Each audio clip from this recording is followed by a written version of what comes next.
All right, so this workshop is going to be over intensity in impacting, right?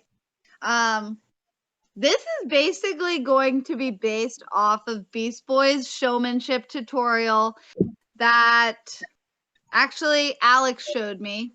Me and him like really studied this tutorial from Beast Boy, and it ended up getting deleted like 6 years ago, 7 years ago. I should have downloaded it. I know, dude. Dude, he deleted all his videos. It was a really sad day. Anyway,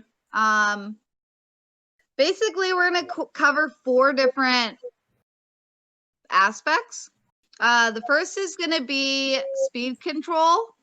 The second is going to be depth perception. The third is going to be musicality. And the fourth is going to be changing angles. Okay, so just for an example, right, we're going to take a knuckle roll and we're going to apply all 4 of these to the knuckle roll, right? So if you have a knuckle roll, there's different ways you could do it, right? You can do it slow, you can do it fast, you can accentuate it across the screen, you can hold it in place and isolate around your thumb, right? There's many different ways to do it, right? So speed control is going to be talking about how if you pull something back and do a hit, right? We talk about stop and hits and impacting, and then do a slow motion knuckle roll. That's going to give a different effect than doing something all one speed, right? Mm-hmm. So, what we need to do is think of like why are we doing it this way? Why has it been done this way in the past? And if we change how it's done, does that still give a positive effect to the viewer, right? So the second one is going to be depth perception. So if you have the focus of the impact back here, honestly, I'm going to use the light for if you have the focus of the light back here and drawing it in, does that give a different effect than starting here and just doing a knuckle roll? Does this give a different effect than this, right? Third is going to be musicality, right? So for musicality, if we are, let's say we just have a main beat, right? Like, we can have it hop from each side to each side, right? Like, or on half beats, right?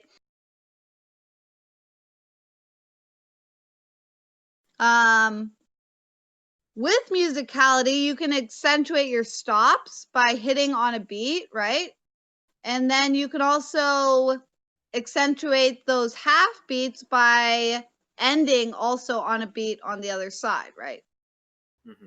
And then the last is the angle of the movement, right? So say, I mean, typically knuckle rolls are always done with your palm facing down, right? Well, why is that? Why don't we see more knuckle rolls with our palm facing up? Well, if you think about it, right, we have these lights on our top of our fingers. If we have a knuckle roll facing down, these lights are always showing in the knuckle roll, right? Does that give a different effect than hiding these lights while the knuckle roll is happening, before and after the knuckle roll is happening, right? What is the purpose? Is this more effective or is this more effective? I don't think there's a right or wrong answer until you guys kind of decide that for yourself, right? Can you make this look good? Maybe, right? Why is it done like this typically? Is there a reason why all these impactors before us have done it this way, right? That's kind of what you have to think about. Why has it been done this way? can I change it and still have it be effective? So we're just going to go into a little bit about each one, right?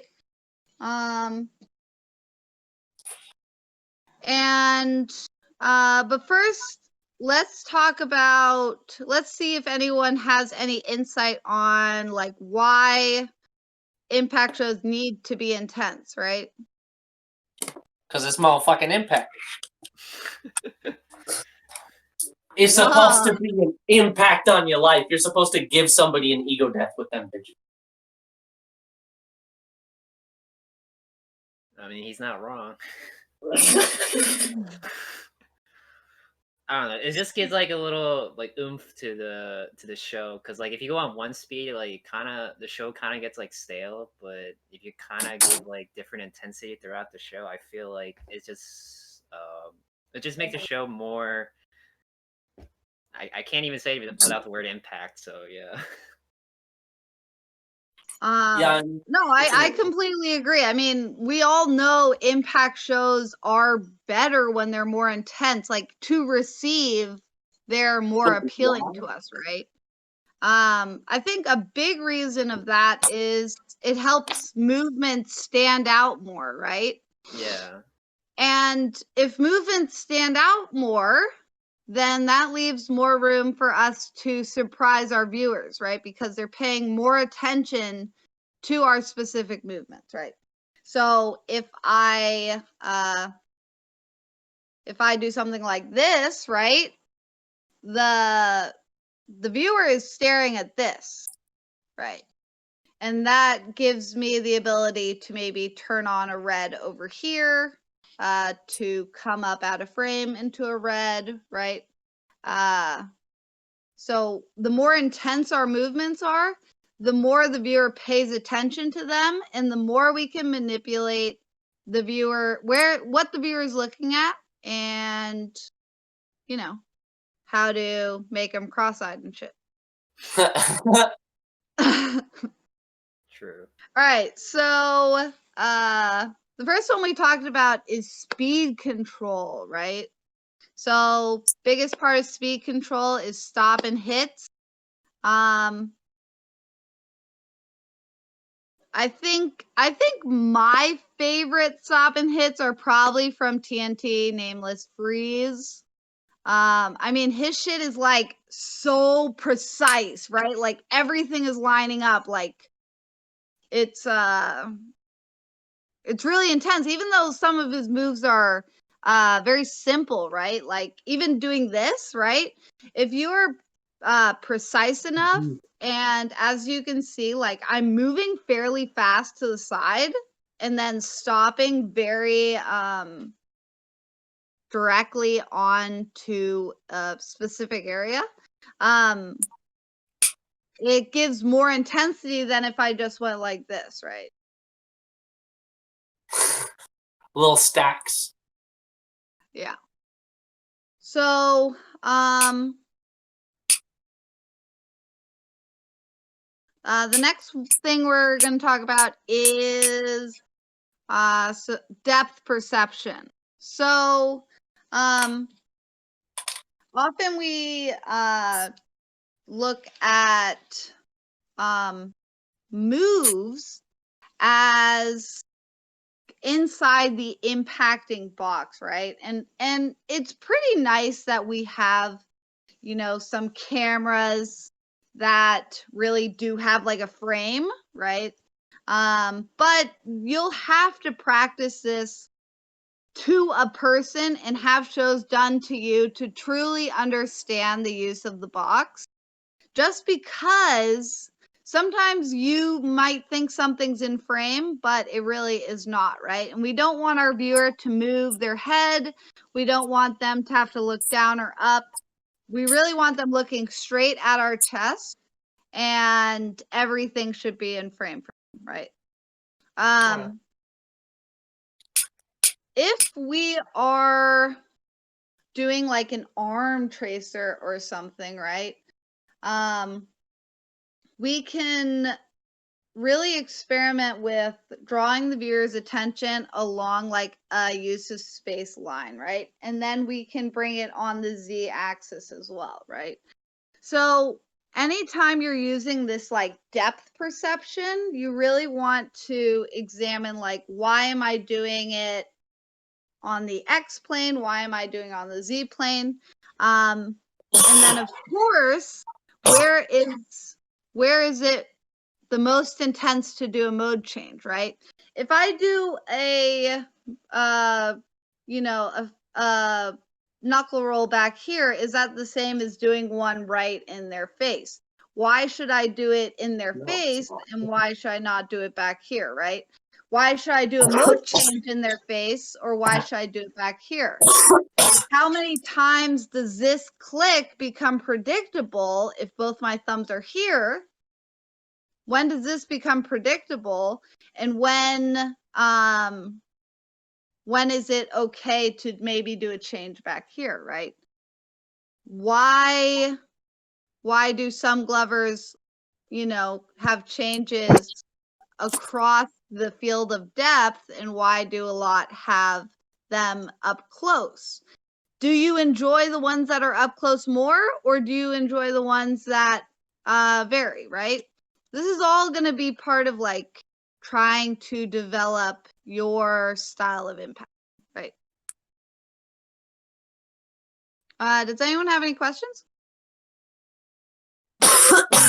Not so good so far.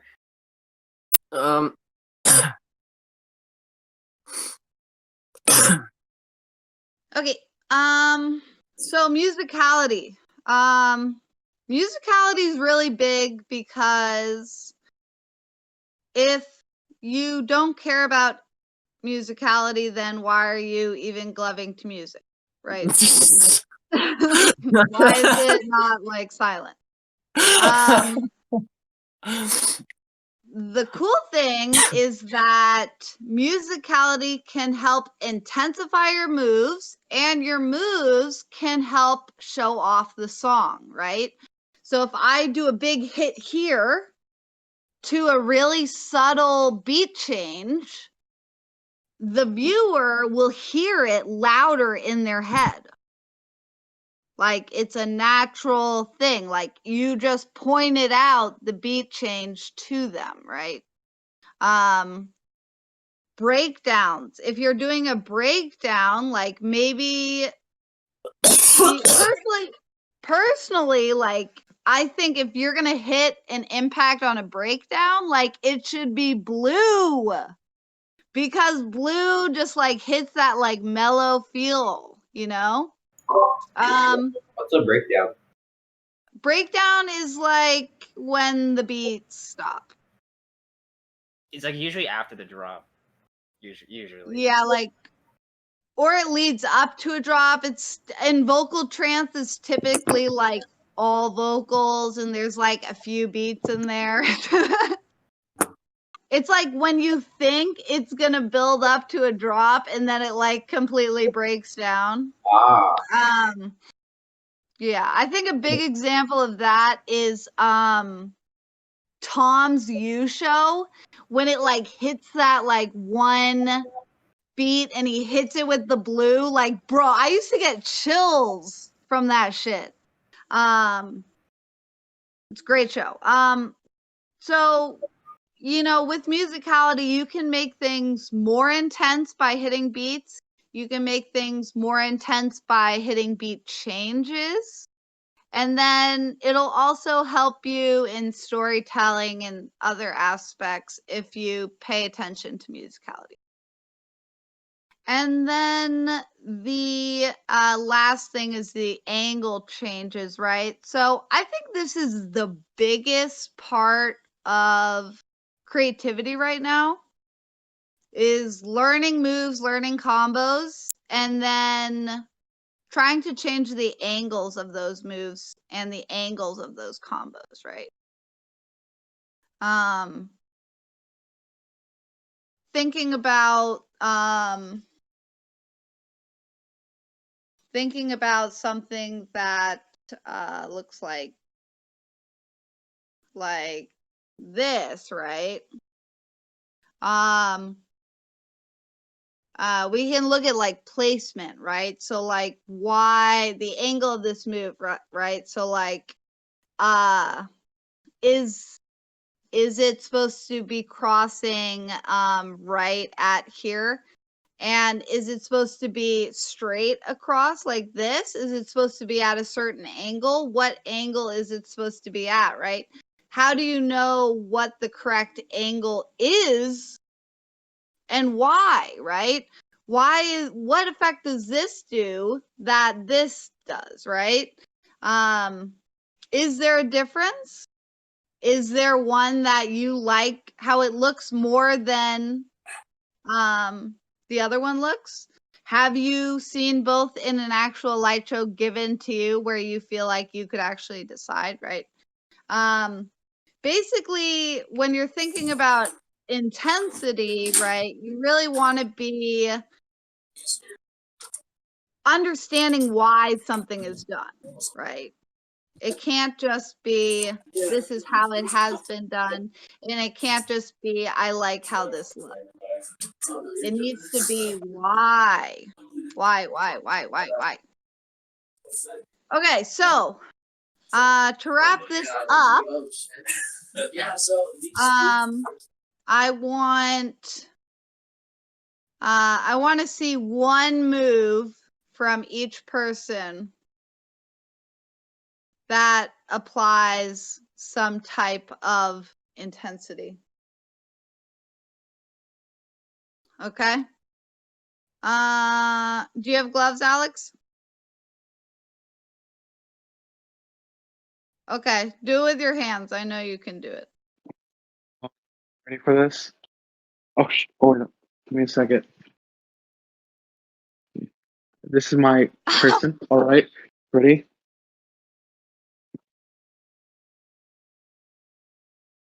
Yeah. There you go. Speed change. Great. Awesome. Who wants to go next?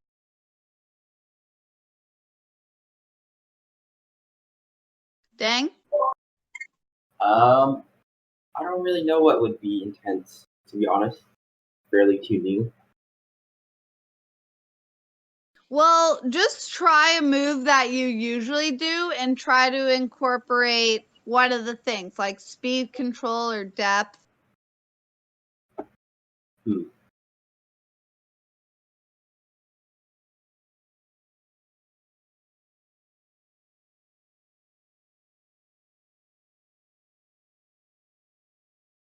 That was good.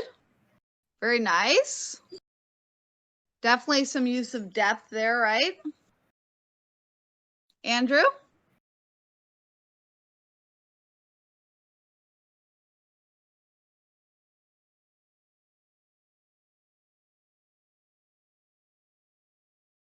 Yeah.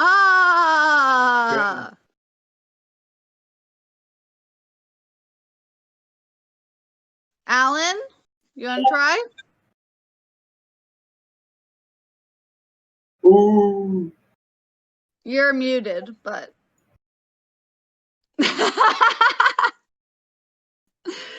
I'm just here to watch. Okay. Hayden, you want to go for us? And then we'll do Krypton? Yeah. I'll just do a classic one.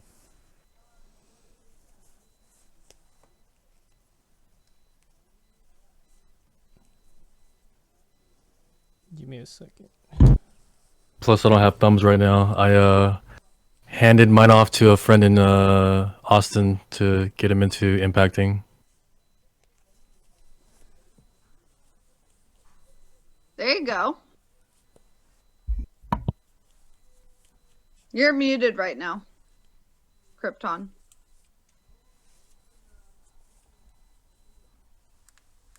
All right, let's see it, Hayden. Yes. So this is actually a very interesting combo that Hayden just did, right? So big use of depth, right? All the way from shoulder to shoulder. And then this has to have a certain speed because you want to see that trail, right? If you go too slow, you're really not getting the same effect, right? And then into the blink.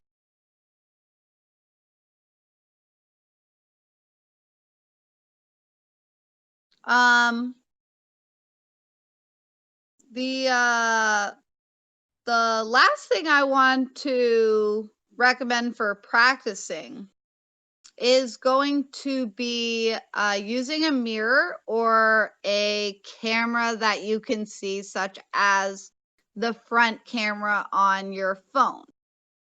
And I want you to pick a combo that you have or that you end up doing a lot. And I want you to think about how you can make it more intense. Can you change the speed control? Can you change the depth? Can you change musicality, obviously, but can you change the angle of how you do it, right?